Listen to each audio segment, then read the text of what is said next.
students, I welcome you all to watch and learn. Myself Mrs. Sudha Bhulla. So today in this video we will discuss how to write an email. As we all know, these days email is in trend. People use this mode of communication the most. So you need to know how to write an email. So let us discuss some main points about email.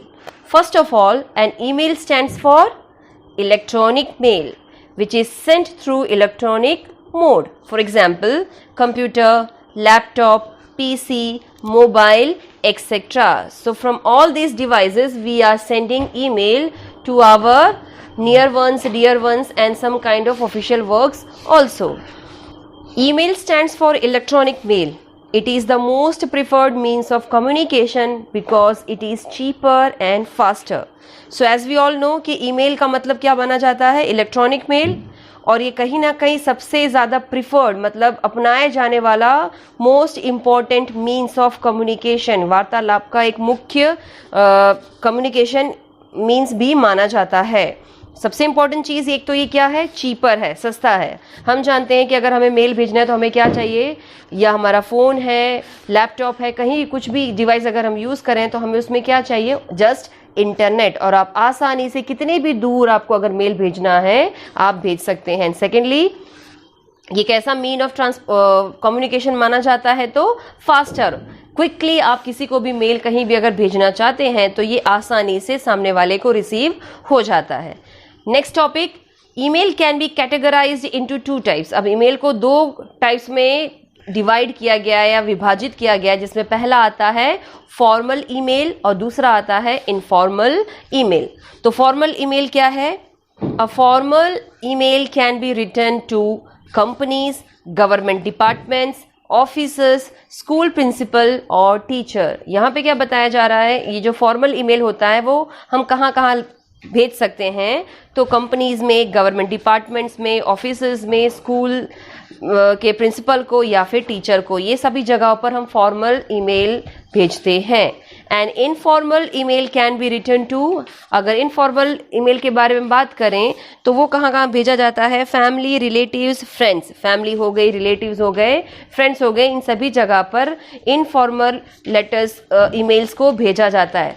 सो आपने ये तो देखा कि कितने types के mail होते हैं, लेकिन इन दोनों के डिफरेंसेस क्या है, क्यों फॉर्मल में कंपनीज आती है और इनफॉर्मल में फ्रेंड्स हो गए या रिलेटिव्स हो गए. तो सिंपल सी बात है, क्योंकि हम जब फॉर्मल ईमेल भेजते हैं तो जनरली हम किस काम के लिए भेजते हैं, ऑफिशियल वर्क्स के लिए, जहां पे हम कैसी लैंग्वेज का इस्तेमाल करेंगे, तो सिंपली बोले एक रिस्पेक्ट वाली लैंग्वेज. ठीक है, किसी भी तरीके का शॉर्ट फॉर्म यूज नहीं किया जाता, किसी भी तरीके की निक नेम का इस्तेमाल नहीं किया जाता और एब्रीवेशंस को यूज नहीं करते हैं. जबकि उसके ऑपोजिट जब हम इनफॉर्मल ईमेल को यूज करते हैं तो वो जनरली हम कैसी भाषा का इस्तेमाल करते हैं, हम जानते हैं.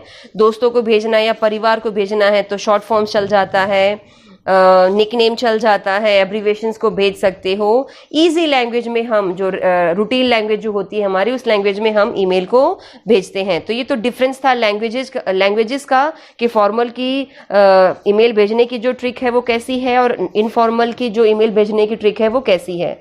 अब बात करेंगे हम यहाँ पर फॉर्मेट के बारे में. तो ईमेल लिखने का जो फॉर्मेट होता है वो कैसा है. So let us discuss the format of the email. सबसे पहले जो हमें देखने को मिल रहा है, that is from means the person who is sending the email. Then comes to means the person who is going to receive the email. Then the date, जो भी डेट को आपने मेल को कंपोज किया है. एंड देन कम्स सब्जेक्ट, आपका reason mail को लिखने का. तो इस पूरे सेट को कहा जाता है header, HEADER. Then comes salutation. अब हम रिस्पेक्ट के साथ अगर बोलेंगे तो वो एक तरीके से रिस्पेक्ट तो हम दोनों मेल्स में लिखते हैं, लेकिन समहाउ ऑफिशियल जो होते हैं, जो फॉर्मल ईमेल्स होते हैं, वहां पर रिस्पेक्टेड जनरली यूज किया जाता है. Non officials means informal mails में डियर से जनरली शुरू किया जाता है. देन वन लाइन का गैप.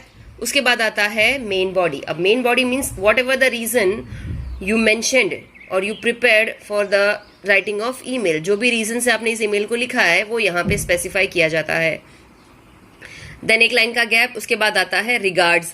रिगार्ड्स में अगर फॉर्मल है तो योर्स सिंसियरली और अगर इनफॉर्मल है तो योर्स लविंगली. उसके बाद सेंडर का नेम XYZ, जो भी जिसने भी मेल को भेजा उसका नाम आ जाएगा। अभी कुछ बातों का यहाँ पे ध्यान रखने की हमें जरूरत है, और वो कौन कौन सी बातें हैं, तो यहाँ पे बताया जा रहा है CC। What is the meaning of CC? CC means अगर हम एक ही ईमेल को एक बार में कई लोगों को अगर भेजना चाहते हैं, means the multiple copies of mail send to others, that is the meaning of CC। Then comes words limit. हम जानते हैं कि मेल्स जो है वो एक तरीके का कम्युनिकेशन मोड माना जाता है, लेकिन उसमें बहुत ही कम वर्ड्स का इस्तेमाल किया जाता है, जिससे क्या होगा, आपका जो रीजन है मेल को भेजने का वो क्लियर हो जाएगा। तो वर्ड लिमिट हमेशा 50 to 80 ही रखनी चाहिए। और लैंग्वेज कैसी होनी चाहिए? टू द पॉइंट और शॉर्ट एंड क्लियर इन्फॉर्मेशन, यानी जो भी आपके रीजंस हैं लिखने के वो आप टू द पॉइंट लिख करके शॉर्ट एंड क्लियरली इन्फॉर्मेशन को दे दो। Then lastly comes always end the email with preparing a box. हमेशा ईमेल को एक बॉक्स के साथ प्रिपेयर करके ही एंड करना चाहिए। तो ये थी details, the format of how to write an email. Now let's see an example of formal email writing. Formal email writing की जो एग्जांपल है उसका एक हम यहाँ पे एक एग्जांपल देख लेते हैं। क्वेश्चन क्या है? Write an email to your principal regarding scarcity of drinking water at school। अपने प्रिंसिपल को, स्कूल की जो प्रिंसिपल हैं, उन्हें एक आप क्या लिखेंगे? ईमेल लिखेंगे, जिसमें आप बताएंगे कि स्कूल में पीने की पानी की कितनी ज्यादा कमी हो रही है। तो सबसे पहले शुरुआत क्या आएगा? फ्रॉम, यानी जो भी लिखने वाला है, जो ईमेल भेज रहा है उसके बारे में आएगा। chaitalisha@gmail.com, ठीक है, सेंडर्स की email ID. Then comes to means जिसको रिसीव होना है, मीन्स principal@mkschool.com, ये इनको भेजा गया ईमेल है, यहाँ पे उनकी ईमेल आईडी जिसको हम मेल कर रहे हैं। फिर डेट 3 जुलाई 2020, subject supply of drinking water, ठीक है, तो ये हमारा सब्जेक्ट हो गया। हमने यहाँ पे लाइन के गैप छोड़ दिए हैं। उसके बाद आता है सैल्यूटेशन। तो क्योंकि ये फॉर्मल है इसलिए हमने यहाँ पे क्या यूज किया है? Respected principal ma'am. Okay, formal में हम रिस्पेक्टेड वर्ड से शुरू करेंगे। आगे देखते हैं।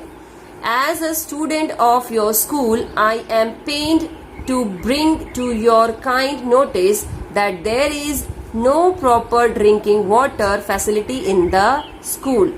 आपके स्कूल का बच्चा होने के नाते मैं दुख के साथ ये आपका एक अटेंशन दोहराना चाहता हूँ कि स्कूल में पीने लायक पानी की कोई भी सुविधा अवेलेबल नहीं है। Many students have fallen sick after drinking the water from the coolers।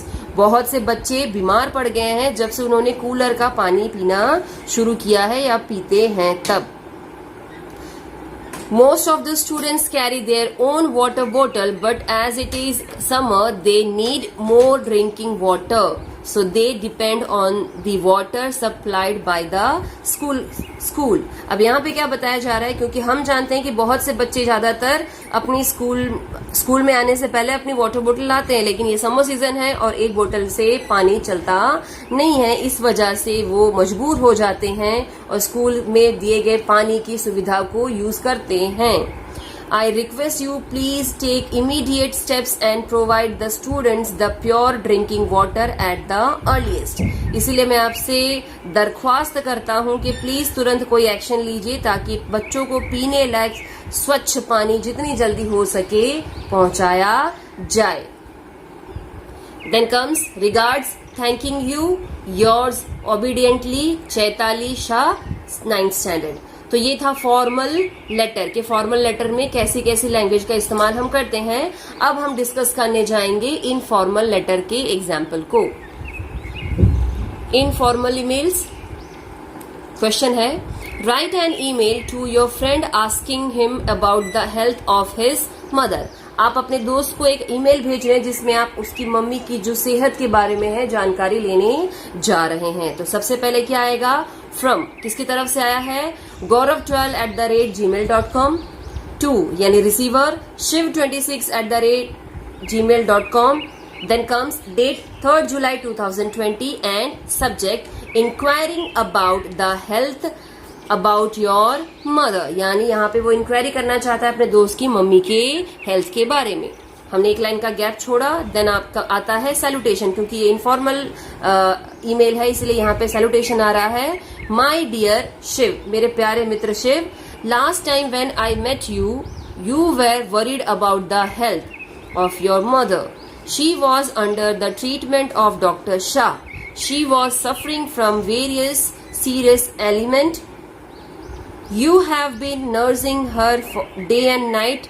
Your concern for your mother is genuine. अब यहाँ पे क्या बोल रहे हैं कि डियर फ्रेंड शिव, पिछली बार जब मैं तुमसे मिलने आया था तो तुम अपनी माँ की सेहत को लेकर के काफी ज्यादा चिंतित नजर आ रहे थे और वो कहीं ना कहीं डॉक्टर शाह की ट्रीटमेंट से जुड़ी हुई थी।